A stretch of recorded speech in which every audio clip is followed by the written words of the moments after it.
শুভ বিকাল বন্ধুরা। এটা আমার প্রথম বই নিয়ে রিভিউ করা। এটাকে রিভিউ করা বলে কি পড়া বলে, আসলে এখন পর্যন্ত আমি এই বিষয়ে নিজেই কনফিউজড। তো যাই হোক, বইটা খুবই ইম্পর্টেন্ট, কারণ বইটা ইন্টারন্যাশনাল বেস্টসেলারে তকমা হাসিল করা হওয়া একটা পারফেক্ট বই। আর সবচেয়ে বেস্ট অপশন হচ্ছে এই বইটা যদি আমি কভার আপ পড়তে পারি তাহলে ভালোবাসা শিখে যাব। How to grow a love in my mind. Oh my god. সুতরাং বইটা পড়তে হবে। আর আমি হচ্ছি সবচেয়ে দুনিয়ার আজাইরা একটা মানুষ, সুতরাং বইটা আমাকে পড়ে ভালোবাসা শিখতে হবে।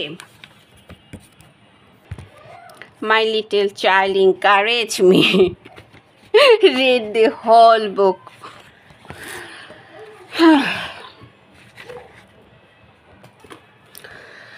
ওকে, শুরু করা যাক। ভালোবাসা শিখতে হবে, আর সেটার জন্য ভালোবাসা শেখার জন্য 40টা রুলস জানতেই হবে, যেটা কিনা এই বই বেসিক্যালি এই বিষয়ে বলা। আচ্ছা, বইটার নাম হচ্ছে দি 40 রুলস অফ লাভ, ইলিফ শারাফ। সবার আগেই বলি, আমার ইংরেজি একদমই ভালো না, ভাঙ্গাচোরা ইংরেজি। আর যাদের আমার মতো কোনোই কাজ নাই, একদম আজাইরা ফালতু বসে থাকা, তারাই শুনবে হচ্ছে আমার আজকের এই প্রথম প্রোগ্রামের প্রথম বুক লিস্টের প্রথম সারির বইয়ের ভালোবাসা শেখার প্রথম অধ্যায়। তো শুরু করি। যদি আমরা বইয়ের ব্যানার কভার যেটাই বলি না কেন, খুবই সুন্দর, কারণ কভারে খুব সুন্দর করে আরবিতে আল্লাহ, হজরত মুহাম্মদ সাল্লাল্লাহু আলাইহি ওয়াসাল্লামের আরবি ল্যাটিন দুই ভাষাতেই সুন্দর করে কভারের ওপরে করা আছে। দেখে মনে হচ্ছে যে পারফেক্ট। আর সবচেয়ে অদ্ভুত বিষয় হচ্ছে এটার ওপরের যে পিকচারটা দেওয়া, সেই পিকচারটাতে একটা মেয়ে ভালোবাসা শেখার এই সুন্দর বইটা উপহার দিচ্ছে একটা ছেলেকে। গ্রিন শার্ট পরা ছেলে অ্যাকসেপ্ট করতেছে, তার মানে মেয়ে ভালোবাসা সম্পর্কে সমস্ত রুল শিখতে পারে নাই। সে হচ্ছে তার ডার্লিং বয়ফ্রেন্ড, ডার্লিং সোনামোনা, তাকে শিখতে হবে। So this book for him basically. বইটা ওপেন করার প্রথম পাতাতে আছে হচ্ছে এলিফ শারাফের বায়োডাটা। পেঙ্গুইন বুক লিস্ট, এটা কি বুক লিস্ট বলে? Penguin books the 40 rules of love, এটা দিয়েই শুরু। আচ্ছা, কি লিখেছে এখানে? আমি এটা কেন পড়তেছি? আমার ভালোবাসা কেন শিখতে হবে? ও মাই গড, ভালোবাসা শিখতে হবে, তাও আবার বই পড়ে পড়ে, বুঝে বুঝে আমাকে ভালোবাসা শিখতে হবে। ও চলো ট্রাই করি। সবার আগে যিনি লিখেছে তাকে নিয়ে জানা প্রয়োজন। তা সেই মহৎ ব্যক্তিটাকে, সে হচ্ছে এলিফ শারাফ। চলো ভাঙা ভাঙা ইংরেজি উচ্চারণ করে করে ভালোবাসা শিখি। এলিফ Sharaf is an award-winning novelist and the most widely read woman writer in Turkey. Wow, জীবনে তো বহুত কিছু করেছে। আর আমি একটা ফালতু। আচ্ছা যাই হোক, at the topic. She was born in 1971 in Sarasbong and is the author of 10 books, 7 of which are novel, including The Bastard of Istanbul and the 40 Rules of Love. She writes in both English and Turkish and divides her time between London and Istanbul. Her website is www.elifsharaf.com. Oh, খুবই ভালো। মনে হচ্ছে ভালোবাসা এটা পড়েই শেখা যাবে। ভালোবাসা জীবনে অনেক দরকার। শালা যার সাথেই থাকা কেন ভালোবাসতে হবে। আচ্ছা, তারপরের পাতাতে কি লেখা? When I was a child, I saw God. Wow. I saw angels. What? I watched the mysteries of the higher and the lower world. Huh? I thought all men saw the same. At last, I realized that they did not see. Shame of Tabriz. Oh my God. এখানে আমি কি বলবো? আমি তো নিজেই বিমোহিত। ওকে, the 40 Rules of Love শুরু হচ্ছে। আচ্ছা, প্রথমে কি আছে এটার? কি লেখছে? পরলগুই। ওকে, between your fingers you hold a stone and throw it into flowing water. আচ্ছা, প্রথমে আঙ্গুলের মাঝখানে কি করতে হবে? স্টোন নিতে হবে, আর সেটা কোথায় ফেলতে হবে? ফ্লোয়িং ওয়াটারে, তার মানে বহমান। আচ্ছা, বহমান, হ্যাঁ ইয়েস ইয়েস ইয়েস, বহমান পানিতে, যে পানি সবসময় ভাসতে থাকে। আচ্ছা, the effect might not be easy to see. এটা দেখা সহজ নয়।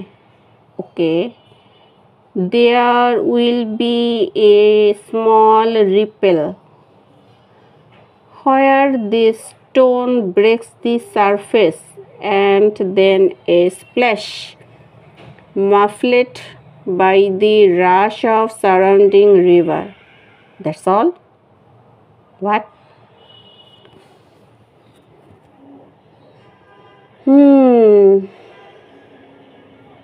জটিল বিষয়, কি করে বুঝাই? A small ripple where the stone breaks the surface. আচ্ছা, পানির বহমান পানিতে স্টোনটা যখন বহমান পানির ওপরে পড়বে, আচ্ছা, তখন দেন এ স্প্ল্যাশ, তখন কি পানিটা উপরে উঠবে? স্প্ল্যাশ মানে তো সেরকমই না। আচ্ছা, যাই হোক, শিক্ষিত না হলে যা অবস্থা।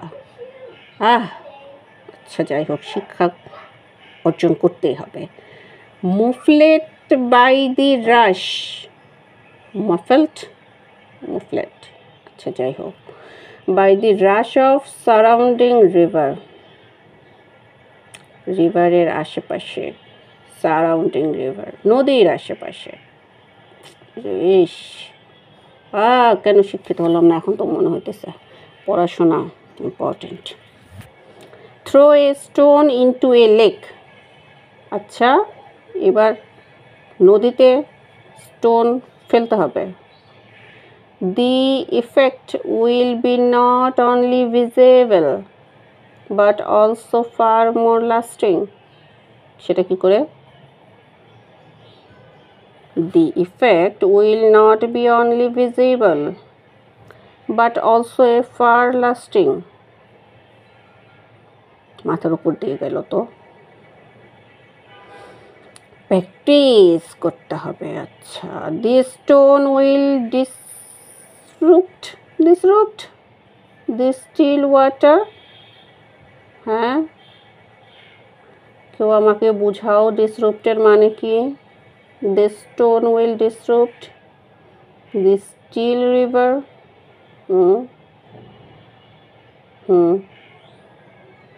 Oh God, help me. A circle will form where the stone hit the water, and the flash that circle will multiply into another, then another. কি বললো বুঝি না কেন? A circle will form where the stone hit the water. হ্যাঁ, পানির মধ্যে stone পড়ার কারণে কি হয়েছে? ও, ছোটোখাটো একটা ঘূর্ণিঝড় হয়েছে।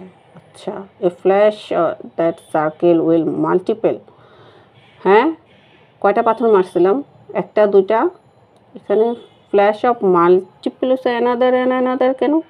একটার পর আরেকটা কী করে হলো? স্টোন একটা, পানিতে ঢিল মারলাম একটা, ঘূর্ণিঝড়ের মতো একটা হলো। অ্যানাদার। আচ্ছা, বুঝতে সময় লাগবে। Try to read. চেষ্টা।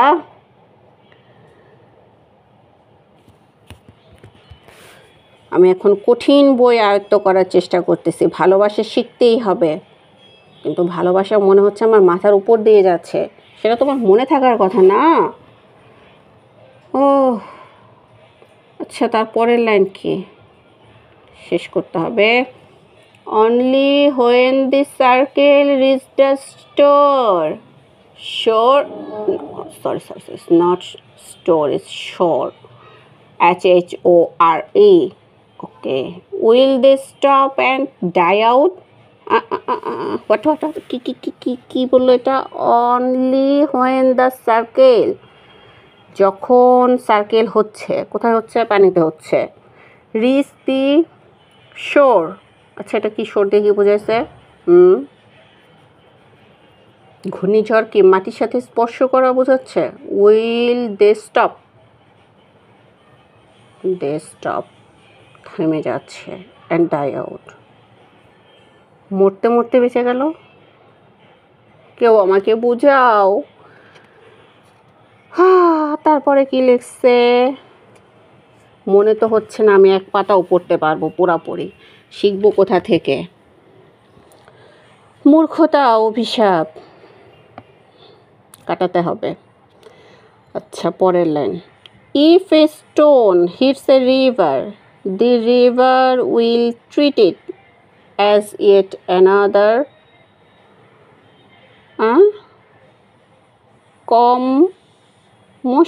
commotion. এটার মানে কি? ডিকশনারি লাগবে আমার, ডিকশনারি। ও খোদা, ডিকশনারি ছাড়া তো মনে হচ্ছে না এই ওয়ার্ডেরও মিনিংস আমি জানি। হ্যাঁ, সে কি আমাকে অত্যাচার করার জন্য এই বই পড়তে দিছে? ভালোবাসা শেখার আগে তো মনে হচ্ছে আগে মিনিং জানতে হবে। কি লিখছে এটা? If a stone hits a river, if a stone hit a river, if a stone hit a river. আচ্ছা, যখন পাথর নদীকে আঘাত করে। রিভার মানে তো নদী না? আচ্ছা, ঠিকই তো আছে। দ্য রিভার উইল ট্রিট ইট।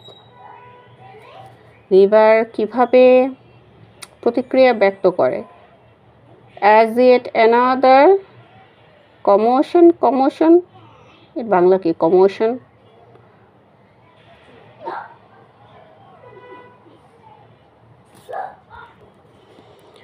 ও খোদা, এর মানে কি? Another commotion in it's already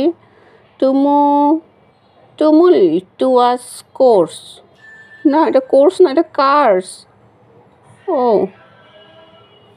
আচ্ছা, এই লাইনটা পরে আমি এটুকুই বুঝতে পারলাম, পাথর নদীকে আঘাত করার পরও নদী সেটা সহ্য করছে। সম্ভবত এরকম কিছুই হবে। Nothing unusual. আচ্ছা, নাথিং আনম্যানেজেবল। আচ্ছা, এমন কিছু না যেটা আনইউজুয়াল। তার মানে কি ইউজুয়াল ছিল, এখন আনইউজুয়াল। আগে ম্যানেজেবল ছিল, আনম্যানেজেবল। ওকে, তারপরে if a stone hit a lake, however the lake will never be the same again. এটাই কি স্বাভাবিক না?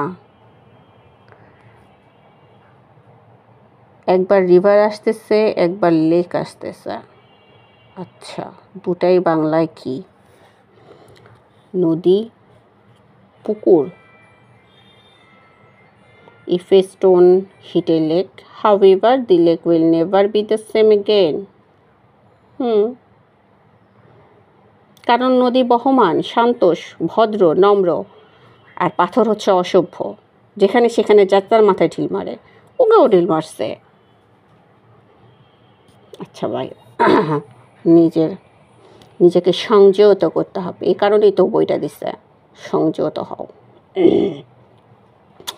For a 40 years Ella Rubinstein's life, Ella Rubinstein, তার মানে এটা একজনের নাম, life had consistent, ও খোদা, এটার আবার কি মানে?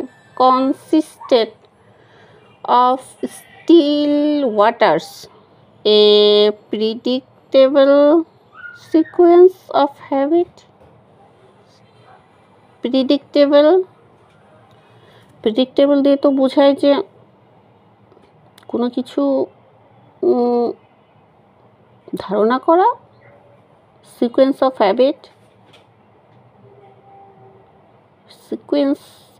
হ্যাবিট, নিডস অ্যান্ড প্রিফারেন্স বলতে কি চাচ্ছ? আচ্ছা, মনে হচ্ছে এটাতেও মার্ক করে রাখতে হবে, আর তারপর ডিকশনারি ঘাটতে হবে। Thought it was monotonous and ordinary in many ways.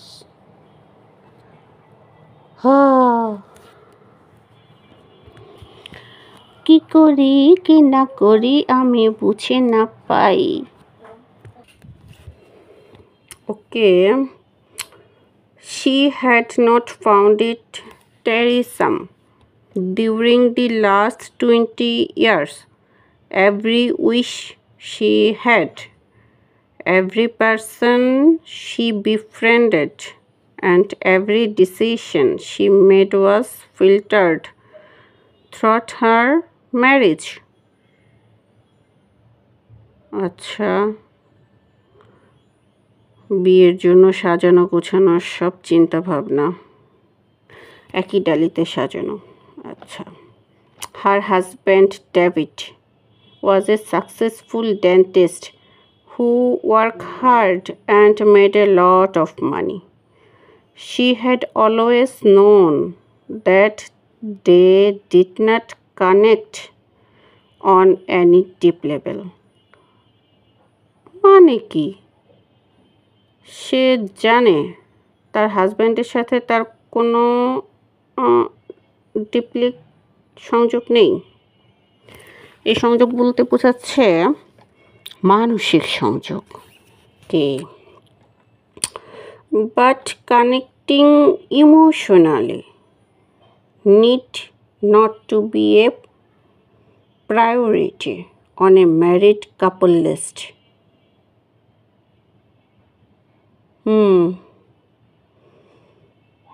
অসীম ভালোবাসায় বিবাহিত কাপলদের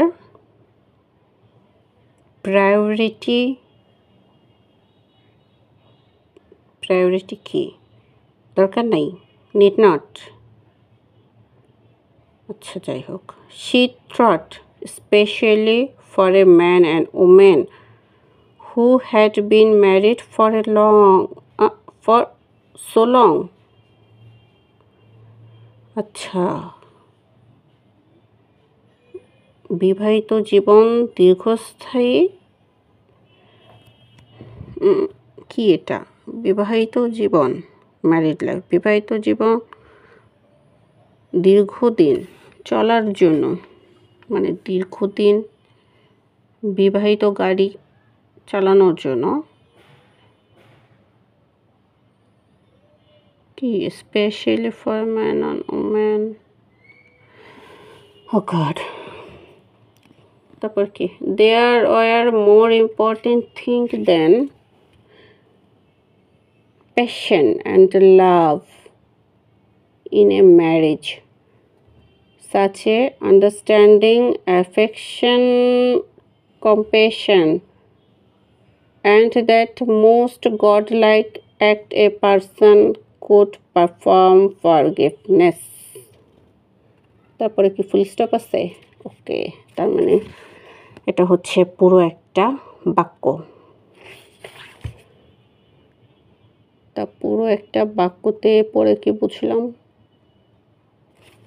বুঝলাম, এখানে? There are more important thing than the passion. আচ্ছা, বিয়েতে প্যাশন দেখতে হবে। প্যাশন মানে কি?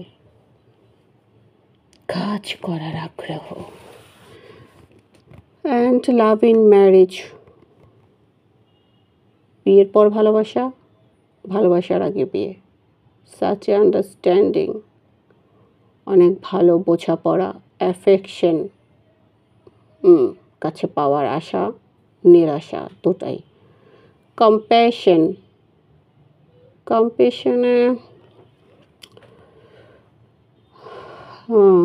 কম্প্যাশন হচ্ছে হাওয়া ছাড়া বেলুনের মতো। Okay, and that the most god like act a person could perform. God like act a person could perform forgiveness, ক্ষমা করতে হবে। খোদার মতো, আচ্ছা, উদারভাবে ক্ষমা করতে হবে। উদারভাবে ক্ষমা করা শিখতে হবে। বাবা, আজকে এটুকুই। এক পাতা পড়তে গিয়ে আমার দাঁতে ব্যথা শুরু হয়ে গেছে। হা, এইটুকু আগে বুঝে নিই কী আছে কি নাই। আমার মতো এরকম একটা ফালতু অযোগ্য ব্যক্তি এইরকম একটা বই যে এক পাতা পড়তে পারছে, আল্লাহর নিয়ামত, আমি সেটাই মনে করে। আল্লাহ বাঁচাইছে। এখন এইটুকু আগে বুঝে নিই, মাথার ভিতরে ঢুইকা নেই। বেশিরভাগ জিনিসই আমার মাথার উপর দিয়ে গেছে। এগুলোর জন্য আমাকে সবার ফার্স্টে যেটা করতে হবে সেটা হচ্ছে ডিকশনারি নিয়ে বসতে হবে, কারণ আমি বাংলায় যা বুঝি ইংরেজিতে তার আধাও বুঝি না। ফালতু মানুষ হলে যা হয়। ওকে, আজকে এতটুকুই। ভালো লাগলে জানাবা, ভালো না লাগলেও জানাবা। আর যারা ফালতু মনে করো, অবশ্যই ইটস এ ফালতু, কিছু করার নাই। আজকে এর পর্যন্তই। এই ফালতুকে ভালো লাগলে অবশ্যই কমেন্ট করবা। আর যারা এর মিনিংগুলো বলতে পারো অবশ্যই আমাকে হেল্প করবা। ভালোবাসা শিখতেই হবে, ভালোবাসা অনেক কঠিন, সবাই তাই বলে। তাই এখানে যদি রুলস শিখে আমি বুঝে ফেলতে পারি ভালোবাসাটা কি, তাহলে তো মনে হয় জীবন অর্ধেক পার করাটা সহজ হয়ে যাবে।